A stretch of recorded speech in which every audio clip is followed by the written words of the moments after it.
This is Update One, the podcast of the National Press Club in Washington, D.C. Update One provides a forum for listeners to learn about national and international stories, focusing on journalism and communication issues, news, and politics. Now, the latest edition of Update One. My name is Janice Law. I'm a member of the Broadcast Committee of the National Press Club. This podcast offers practical resources for journalists who may wish to expand their coverage with features or news stories about the U.S. Senate and specifically about the 2019 centennial celebration this year. To speak about those resources, our interviewee today is the historian of the U.S. Senate, Betty Koed. Welcome to the National Press Club podcast, Ms. Koed. Briefly tell us your academic background and experience. I have a MA and PhD in political history from the University of California, and I was teaching history when I got my job at the Senate. I came to the Senate a little over 20 years ago in 1998 and served as the deputy historian for many years, and then in 2015 I was appointed as the Senate historian and the director of the Senate Historical Office. What information resources does your office offer? And for journalists specifically, I know you also offer resources to the public, but for journalists specifically, what percentage do you have of your queries that you answer that are news, and which percentage are features? For journalists, I would say probably 75 to 80% are actually news-driven questions. The others would be features. On a daily basis, we answer questions from reporters from all media about what's happening in the Senate, what's the historical background for it, what are precedents for it, and just to help put them into the current stories into a broader historical context. Could you describe some of your resources? I understand they're considerable, and that people can also come there in person, or they can do it online. Some of it's digitized. We do have wonderful resources available, both in person and online. If you come to our office in 201 of the Hart Senate Office Building, you will find a staff of 10 who are deeply trained in and passionate about Senate history. We have 3 historians on staff as well as 3 archivists. We also have a collection of thousands of reference files that we have collected over the last 40 years since the Historical Office was created. And those files just covered every aspect of Senate history from 1789 to the present. It might be something that is a little-known event like the annual reading of the Washington Farewell Address, which happens every February, a tradition that dates back to the Civil War era and has been done every year since the turn of the century. And it might also be something very noteworthy or something very significant, like the confirmation hearings for Clarence Thomas in 1991. Any institutional topic is covered in our reference files. We also have thousands of pages of historical material available online on the Senate website.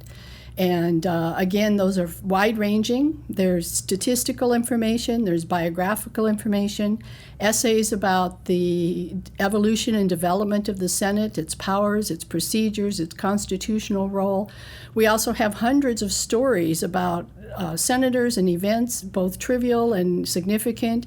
And we have the link to the biographical directory there, where you can get statistical information about every person who's ever served in the Senate. And we also have online transcripts for about 50 of our oral history interviews.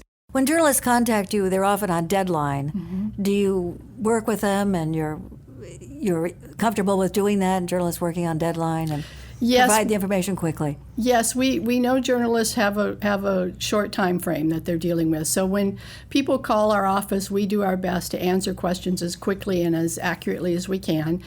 We do have a 24-hour turnaround for returning calls to anyone. But if someone calls us and tells us they're working on a 3 o'clock deadline or something like that, we'll do our best to get the information to them. Now, we're open from 9 to 6 every day, and we don't have after-hours questions. And so if you want to reach us, you have to reach us during office hours. But we'll do our best to get information to you. I should note that we don't discuss current issues or current senators. We only talk about former senators. But for that, in those categories, we're happy to help in any way we can. What is your website or the specific way journalists would contact you? Well, the quickest way is to contact us by phone at 202-224-6900. You can also email us at historian@sec.senate.gov.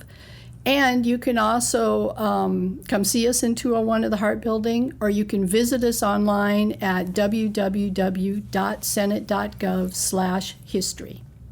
What are some of the more unique questions you've researched yourself, you meaning you personally and your office, about the history of the U.S. Senate? What are some of the unique things? Well, we have lots of projects that we have underway all the time, and each of us has our own area of expertise. So Kate Scott, for instance, one of my deputy historians, is an expert in Senate investigations, and so she's always digging deeply into issues of the Watergate hearings or the McCarthy hearings or the Teapot Dome hearings or the Titanic investigation. Dan Holt, my other deputy historian, is our expert on the evolution of Senate rules and procedures, and so he's currently taking a very long-range look at the development of filibuster and cloture in the Senate. I myself have done a good deal of research on Senate impeachment trials, on Senate nomination confirmation hearings, and also on women of the Senate is one of my areas of expertise as well. So we have active research projects going on in all of those fields and many, many others as well. You segued right into my next question. The United States Centennial. Tell us what that celebrates, what it's commemorating, and then about some of the oral histories, which we touched on before, that were part of that. Okay. We are coming into our, what is essentially a 2-year commemoration of the centennial of the Women's Suffrage Amendment, the 19th Amendment to the Constitution. The Senate passed the amendment on June 4th of 1919, so we are celebrating that centennial this year. The amendment was ratified in 1920, so we'll be celebrating that centennial next year. And to prepare for that, we have launched a special oral history project we're calling the Women of the Senate Oral History Project. We started this about 2 years ago in anticipation of this centennial. And we have worked very hard to interview all former female senators as well as many female staff.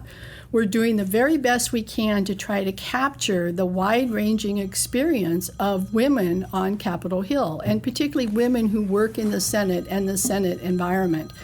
It's a wonderful way for us to capture their memories, to capture their institutional knowledge, and to make sure that those stories are not forgotten in the process. This is just part of our broader oral history project, which has been ongoing since 1975. Over the years, Senate historians have done hundreds of interviews with people, and many of those interviews are open to research. They offer a really unique perspective on Senate history, a very personal perspective from these individuals, and we have transcripts of about 50 of those interviews available online on senate.gov if you go to the Oral History Project there. We've done many others that are in the office, some available for research, but not all online. It takes us a while to get them up online, so there's a little turnover time. And then we have some that are still closed to research, but will open at a future date. Do you kind of rotate the oral history so that some are on for a couple of months and then others are on? We have a collection that are there just permanently, that I'd say probably the most used interviews that we have. But then we also feature different ones from time to time. So every month or two, we will put up a different feature for an oral history project. Or if we have a new collection, like this women's collection, that will become a featured element of the project in the years ahead. Could you describe where on the website someone would look for the collection of women's oral history? If you go to senate.gov and click on Art and History, that will bring you to the history portion of the website, where you'll find all of our resources that we have online. And when those interviews become available in 2020, they will be there as a featured item, but also you'll see in the left-hand navigation bar a link for Oral History Project. They'll also be included there as part of the larger project. The oral histories of women's experience, is that just the experiences of women senators? No, we started with women senators, former women senators. That was our most important group we wanted to capture. But we have, in addition to that, interviewed many, many women who have served in a variety of roles in the Senate. Some as chief of staff, some as staff directors of committees, some directors of the administrative offices. Some were pages. Some of the very first female pages we had back in 1971 we have interviewed and added to the collection. So it's a far-ranging collection, both in position and in experience within the Senate community. Can you think of the most unique? You probably, so many things you've researched, but is there something that stands out as one of the most unique? For the oral history collection? Yes, or in any anything. aspect, yes. Well, the oral history collection, I think, is one of the most important and unique parts of it is this very personal view of the institution. And so we have an interview online, for instance, with a woman named Christine McCreary. And she was a Senate staffer back in the 1940s and 50s, and she was on the staff of Senator Stuart Symington for a while. And she was an African-American woman. And in her interview, she told us a story about how she helped to desegregate the Senate cafeterias in a time when Capitol Hill was widely segregated. And she told this wonderful story about how she went in day after day and just faced up to the hostility of those around him to prove that she belonged there and that she was a Senate employee just like everybody else and deserved to eat in the cafeteria just like everyone else. It was an act of courage and an act of perseverance. But it told us a lot about the Senate community at that time period, and it told us a lot about Christine McCreary and her own personal courage. And those are the kinds of stories that often come out in oral history interviews. This is probably, seems on its surface, a silly question, but why is your work important? Our work is important because we are, first of all, the institutional memory for the Senate. When they created the office back in 1975, the Senate leaders at that time, Mike Mansfield and Hugh Scott, gave us a mission. And our mission was to first make sure that Senate records are properly preserved and archived, and we work very hard to make sure that happens. And second, to promote the history of the Senate amongst the public, amongst the press, amongst students and teachers everywhere, so that the history of the Senate will be widely known and wouldn't be lost in the larger story of American political history. I'm going to conclude with something about the traditions of the Senate on the lighter side. I understand there are two traditions that are relatively well known. One is culinary and one is fashion. And the first one, culinary, is, of course, the famous Senate bean soup and seersucker Thursdays. I'll start with seersucker Thursdays. We might start, since another generation may not know what seersucker is. Tell us what seersucker is and tell us about seersucker Thursdays. Seersucker is a very specific kind of cloth. It's a lightweight cotton cloth that was popular in the summertime because it was good for hot, muggy weather like we get in Washington, D.C. And if you look at photographs of senators from the 1930s and 40s, you'll often find the summertime pictures of them wearing white seersucker suits because it was comfortable during the summer. Back in the late 1980s, early 1990s, Senator Trent Lott of Mississippi decided he wanted to sort of honor that that fashion tradition and created Seersucker Thursday. And so there's a Thursday in the month of June for every year for many years when a number of senators would come to work, and then eventually staff got involved as well, would come to work in seersuckers. Seersucker suits, skirts, pants, whatever the case may be. It has been less annual in recent years. It doesn't hit it every year, but whenever there is that day named that June Thursday, there are always a number of staff that still come to work in seersucker suits. Before we went on the air, you and I were talking about the estates, the third estate, the fourth estate.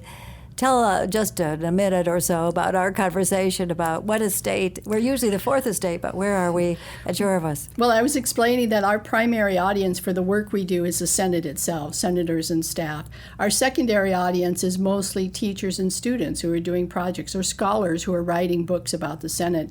And I said our third most important audience is the press. It's the members of the press from any type of media that come to us looking for background information to ask their questions. So we're saying in the Senate Historical Office, it's a little like the press is the third estate rather than the fourth estate.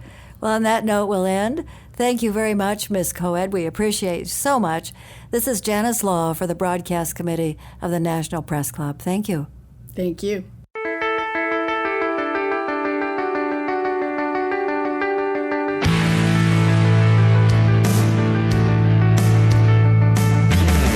Update 1 is a production of the National Press Club's Broadcast Podcast Committee.